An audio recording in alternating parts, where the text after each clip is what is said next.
it has been a little transition moving to heavyweight. But I definitely needed to put on weight to be able to compete with Mike Tyson, so he's not just throwing me around in the ring. So we've been sparring heavyweights, eating more food. Mike Tyson has called me fat, but I believe that the fat will turn into muscle. And yeah, come fight night, I believe I will be able to move and dance around the ring like a true heavyweight.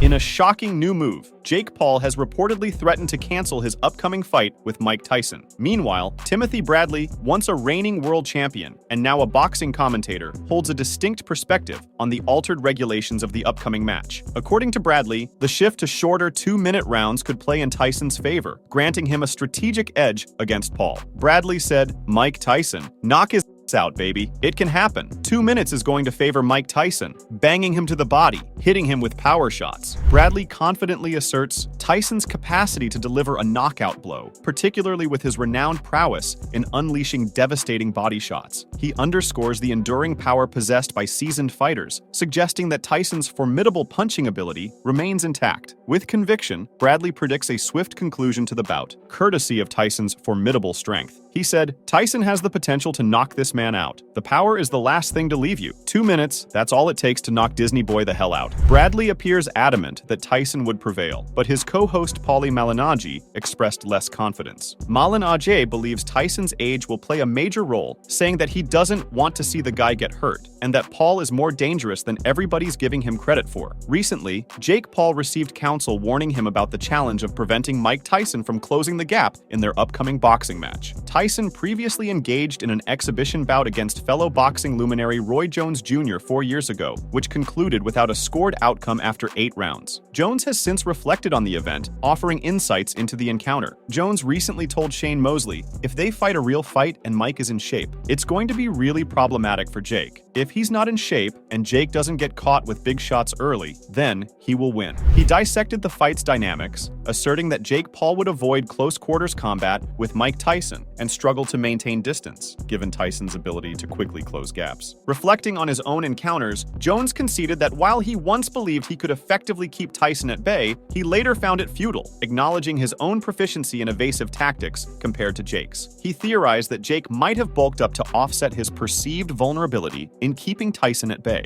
Jones said, "Jake is not going to fight in close, and Jake can't stay away from him because Mike is going to close the gap real quick. I thought I could stay away from him, and I couldn't stay away from him. I know that I'm better at staying away from people than Jake is. That's why Jake put the weight on." Moreover, Jones mentioned that Jake Paul knew he wouldn't manage to maintain a safe distance from Mike Tyson during the bout. His theory was that Paul's plan revolved around bulking up to gain a physical edge, hoping it would help in pushing Tyson away. Jones suggested Tyson might be bulking up himself to counter this move, planning to clinch with Paul and force him backward upon closing the distance. He observed that Paul's fighting skills seemed less potent when retreating compared to advancing. Jones added, "He knows he isn't going to be able to stay away from him. He is hoping that a bit of muscle will push him backward and keep him off him. Mike is getting big enough to try and tie him up when he gets close and push him back right away. Jake doesn't fight as well as going backward as he does coming forward." The Paul vs. Tyson event promises a mix of high-stakes boxing matches with global significance and entertaining crossover bouts. A highlight of the evening includes former UFC standout Darren Till, squaring off against ex-world champion boxer Julio Cesar Chavez Jr. Jake Paul has hinted that an impressive performance from the winner could earn them a spot at his next big event. After dropping hints about a possible match with the victor on social media, he elaborated on the requirements in a recent interview with the Schmo. Paul said that they had to make a statement, achieve a KO win the crowd over, and be so good that he saw their skill, was impressed by them, and wanted to make a big fight with them happen. Man, they just got to make a statement, a KO, win the crowd over, and do so good that I see their skill. Down low better. Exactly, and I am impressed by them and want to make a big fight with them happen.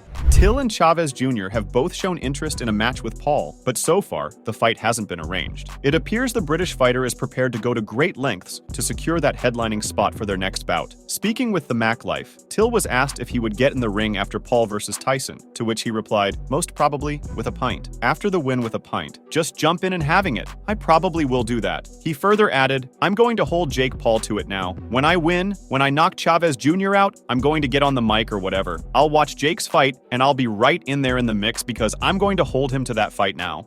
Him fighting Tommy Fury or anyone else. All this McGregor, Canelo. I'm the same size as him, so let's see. Meanwhile, it appears that Jake Paul is making excuses to cancel his upcoming bout with Tyson. Following a fiery and intense press conference in Arlington, Paul found himself in a comparable predicament. The journey home proved to be memorable when the American boxer's plane encountered severe weather. The entertaining footage of the event sparked a wave of reactions from fans. The problem child joined the Arlington press conference festivities, where he and Mike Tyson put on a show of verbal sparring. Tyson criticized him for his lackluster record and concerns about his weight, while Paul boldly predicted a shocking upset akin to Buster Douglas's stunning victory over Tyson in 1990. However, his high spirits were abruptly dashed when his plane was struck by lightning. The 27-year-old posted the video of his private plane, defying the whims of inclement weather, to his Instagram account. The caption read, "The way home from the presser was interesting." Furthermore, the video depicted Paul gripping the plane's sides and a seat for support.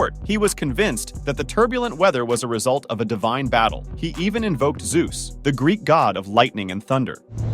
We woke up the gods of war. They're lightning on the plane, brother. Zeus, shit! Zeus, I love you, brother.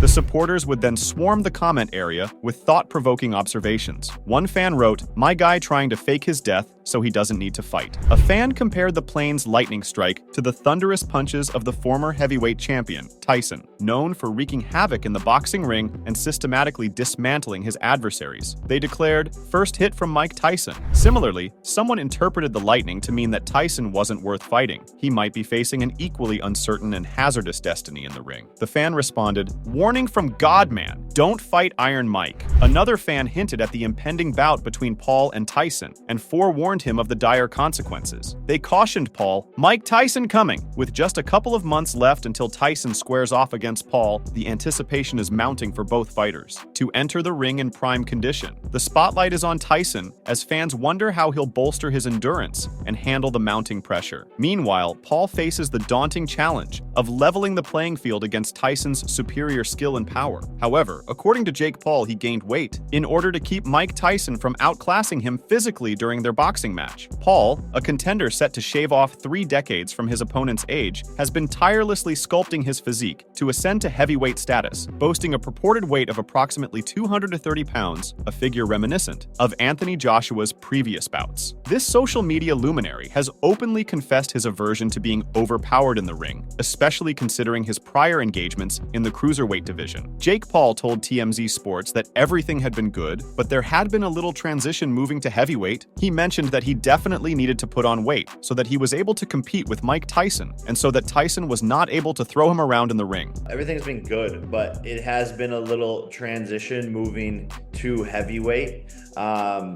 But I definitely needed to put on weight to be able to compete with Mike Tyson, so he's not just throwing me around in the ring. Paul added that he had been sparring heavyweights and eating more food. He mentioned that Mike Tyson had called him fat, but he believed that fat would turn into muscle. He expressed confidence that come fight night, he would be able to move and dance around the ring like a true heavyweight. However, Tyson has a less positive opinion of Paul, saying his opponent is fat. Tyson said, "I don't know if he's in his prime. He's fat. He should be lean and mean, and he's fat and funky. I saw him with his shirt off though, and he's fat." In response, Paul brought up Tyson's shocking 1990 loss to Buster Douglas. He said, "Hey, Buster Douglas was fat. Am I right? I know, but you know Buster Douglas. I'm better. I'm going to end you quicker than he did, and you'll remember that forever. You started me off. I appreciate that. Mike, I love you like a father loves his son, but I must discipline you. You're going down, man." Nakasa Badaran, the visionary founder of MVP, heralds this clash of titans as a singular event, a convergence of talent and legacy that may never be replicated. Conversely, Paul himself, buoyed by the opportunity to measure his mettle against a former heavyweight champion, champion of unparalleled repute, boldly proclaims this showdown as nothing short of historic, dubbing it the biggest fight in history. With such lofty expectations and the weight of history bearing down upon him, Paul is expected to pour his soul into every moment of preparation for this momentous encounter with Tyson. Nevertheless, Jake Paul opted to emulate the path of Ryan Garcia. Consequently, while Mike displayed his prowess with striking inside the gym, Jake indulged in revelry and merriment, leaving fans to believe that he was not serious about the fight. Before long, numerous followers flocked to social media platforms to share their thoughts on Paul and Tyson's initial training session. Leading up to the April 20th bout against Devin Haney, Ryan Garcia sent shockwaves through the boxing community with his unconventional behavior. Not only did the 25-year-old stir controversy with cryptic messages about his safety, but he also dismayed fans by showing up intoxicated to the New York press event and later indulging in shady things on social media. Taking a cue from Garcia's unorthodox approach, Jake Paul kicked off his training regimen with a celebratory gathering, taking to Instagram stories. The problem child branded his method as the King Ryan training regimen. Mike Tyson, on the other hand, was observed striking the mitts with great force.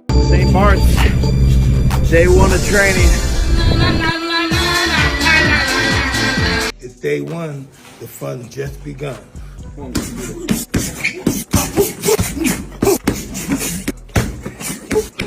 Thus, fans predicted that Mike Tyson would defeat Jake Paul in just the second round of their match. This fan said, "If I were him, I quit the challenge because Mike Tyson is winning him in the second round." In the meantime, a fan clarified that Tyson fought his final bout in 2021, whereas Jake Paul's last bout with Ryan Borland occurred 3 weeks ago. They added, "I don't think people remember that Jake's last fight was 3 weeks ago, whereas Mike's last fight was 3 years ago. It's obvious that Jake would be on vacation, while Mike would start training right about now." In a different universe, Alexander Volkanovski acknowledged drinking throughout his training camp after losing his rematch with Islam Makhachev in the UFC. On that note, a fan said, "Nice, bro is building the Volk excuse already. I was drinking all throughout camp." Meanwhile, Mike Tyson has drastically changed his lifestyle in order to prepare for the fight and is taking it extremely seriously. Along with sharing a new training video, he sent Paul with another warning. Tyson appears to be in peak physical condition, proudly displaying his renowned strength after an electrifying session of pad work alongside coach Rafael Cordero. Additionally, a video from his training camp that contrasts with that of his younger opponent has surfaced online, sparking a social media frenzy. While Paul and Tyson are shown going through their paces, there is a noticeable difference in their levels of intensity. The problem child appears to adopt a laid-back stance, contrasting sharply with the relentless dedication of the ex-world heavyweight champion who is meticulously navigating through an arduous training regime. It goes without saying that the video comparing Paul and Tyson's training sparked strong reactions from fight fans online. It's hard to ignore the buzz surrounding the Jake Paul versus Mike Tyson showdown, but does it truly merit 100 million pay-per-view buys? Jake recently expressed his confidence to TMZ Sports, predicting a packed AT&T Stadium and an enormous audience tuning in from their living rooms for his bout. However, a glance at social media reveals that fans may not share his certainty about the event's blockbuster status. After a monumental 19-year break, the once undefeated heavyweight champion is gearing up for a grand return to the professional boxing scene. His last appearance in the ring dates back to 2020, when he faced off against Roy Jones Jr. in a highly anticipated exhibition match. Surpassing all expectations, the event attracted a staggering 1.6 million pay-per-view purchases, translating into a revenue stream exceeding $80 million. In the face of boxing's perceived decline, Paul remains resolute in his conviction that his imminent showdown with Tyson will rewrite the history books, smashing all prior records in the process. When questioned about his expectations for the fight's viewership and attendance, Paul exuded confidence, envisioning a colossal turnout for what he believed would be one of the most anticipated matches of the year. Paul said that as many as could fit in the stadium, around 90K or 93K people, he believed it would be packed to the brim. He also mentioned that the global viewership could be in the hundreds of millions. It's crazy to think about, but I mean, yeah, as many people that could fit in the stadium, I think it's like 90,000 or 93,000. I think it's going to be packed to the brim, and the global viewership could be, in the hundreds of millions, like you said. Certainly, the stadium boasts a staggering capacity, accommodating around 80,000 seated spectators, or an impressive 105,000 when including standing room. Moreover, reports indicate that Netflix has amassed a formidable paid subscriber count of 269.6 million by the onset of 2024. So, Paul's projection could come true. Yet when the reporter highlighted that such numbers often come from the Super Bowl, Paul agreed, stating that it was wild and didn't make any sense. He emphasized that the fact that Netflix was a part of this, the perfect piece of the puzzle, made it a perfect trifecta of Netflix's audience, his audience, and Mike Tyson's audience. That's like Super Bowl levels of viewers. Yeah, no, it's wild.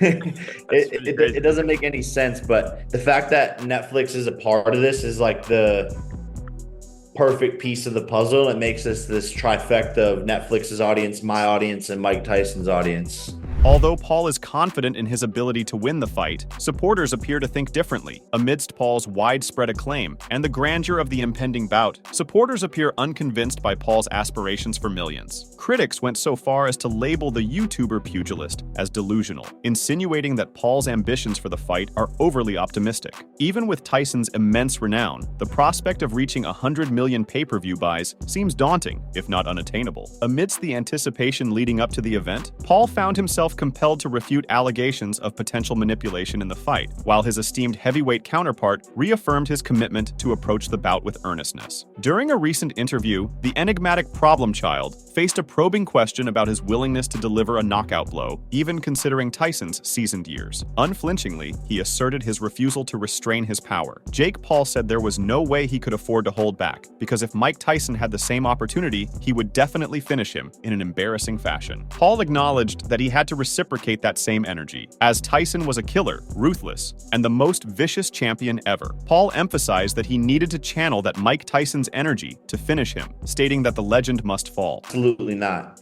And because if he has the opportunity to do the same, you know damn well that he's going to finish me in embarrassing fashion. And so I have to reciprocate that same energy, but Mike Tyson is a killer. He's ruthless. He's the most vicious champion ever.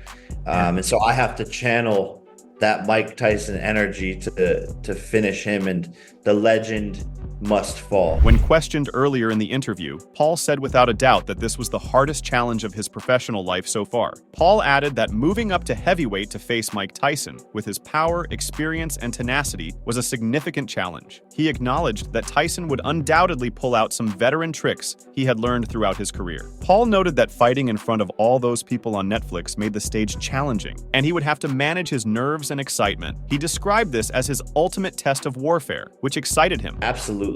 You know, just moving up to heavyweight, Mike Tyson's power, his experience, his tenacity, the veteran tricks that he's going to pull out, the stage, you know, fighting in a stadium on Netflix, I'm going to have to manage, you know, the nerves and the excitement really well. This is my ultimate test of warfare, and that excites me. On the other hand, some critics have cautioned Mike Tyson about the potential damage to his legacy in agreeing to fight Jake Paul. Former cruiserweight world champion Johnny Nelson MBE has voiced concerns that Tyson's involvement in the fight may tarnish his esteemed legacy. Nelson expressed to Bet Victor that the fight's target demographic, composed mainly of younger viewers, might not fully grasp Tyson's achievements in the ring. Instead, they may simply perceive him as an elder statesman. Rather than acknowledging his legacy, Nelson said it tarnishes Mike Tyson's reputation. All people will see is an old man, an ex-heavyweight champion getting in the ring with Jake Paul. The younger generation will not appreciate the gravitas, the glory days, the success of Tyson. He dominated the heavyweight division. He was tremendous. Nelson holds firm to the belief that even if the bout occurred at the culmination of Tyson's prime as a boxer, the victor would be unequivocal. He has expressed reluctance towards witnessing such a match, apprehensive of the potential implications it could hold for Tyson. He said, "Anybody that knows anything about boxing understands that Tyson,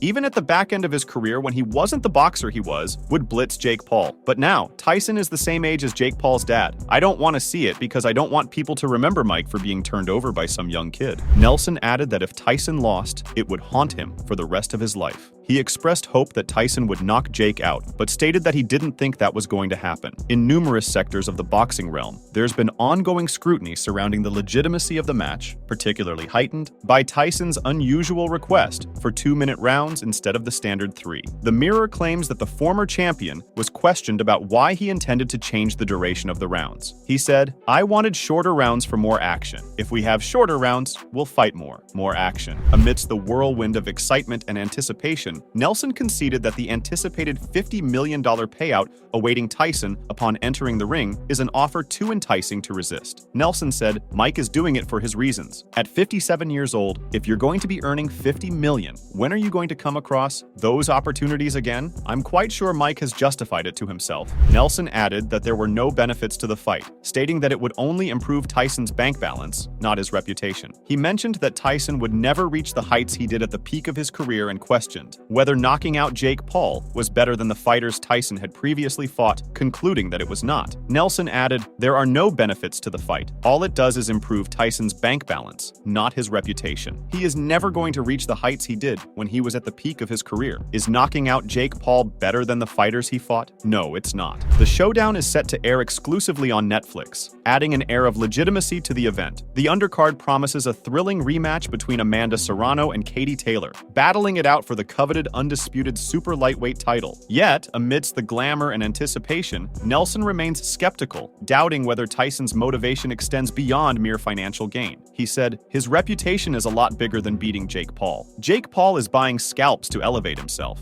He's buying the scalp of Mike Tyson. For Tyson, it's just about the bank balance." Nelson added that Tyson's reputation was much bigger than beating Jake Paul. He said, "His reputation is a lot bigger than beating Jake Paul. Jake Paul is buying scalps to elevate himself. He's buying the scalp of Mike Tyson. For Tyson, it's just about the bank balance." Make sure to check out some of our other videos on the screen if you enjoyed this one.